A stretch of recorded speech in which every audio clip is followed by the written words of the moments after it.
Welcome to meeting news. నేను మీ ప్రసాద్. కొత్త సంవత్సరం కోసం ఎదురు చూస్తున్నారా? న్యూ ఇయర్ వేడుకలు ఎలా జరుపుకోవాలని ఆలోచిస్తున్నారా?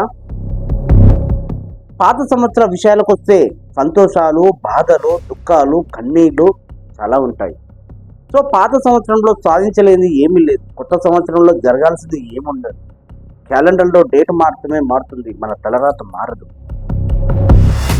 సో నీ లైఫ్, నీ ఆలోచన, నీ భవిష్యత్ కోసమే ఆలోచన చేయాలి. కుటుంబం కోసం ఆలోచన చేయండి. లైఫ్లో ఎలా ఎదగాలని ఆలోచన చేయండి.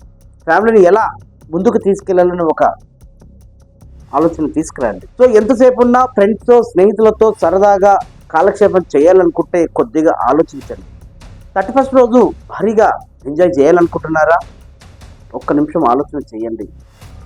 సో రేపు రాబోయే కొత్త సంవత్సరంలో నా లైఫ్ మొత్తం మారిపోతుంది అని కలలు కంటే అది కలలుగానే మిగిలిపోతాయి. క్యాలెండర్ డేట్ మాత్రమే మారుతుంది, తలరాతలో మన రాత మాత్రం అట్లాగే ఉంటుంది.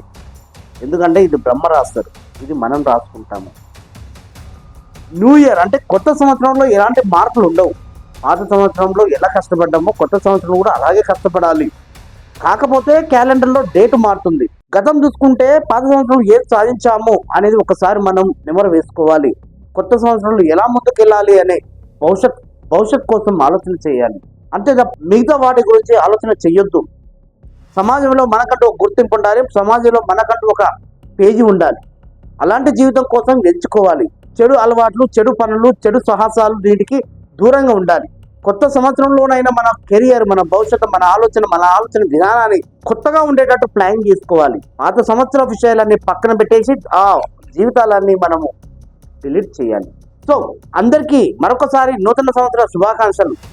Happy new year. ప్రేక్షకులకు అందరికీ మరొకసారి నేను కొత్త సంవత్సరంలో మీ జీవితాలలో మీరు కలలు కన్నట్టుగా సంతోషంగా ఉండాలని మనస్ఫూర్తిగా కోరుకుంటూ నేను మీ ప్రసాద్.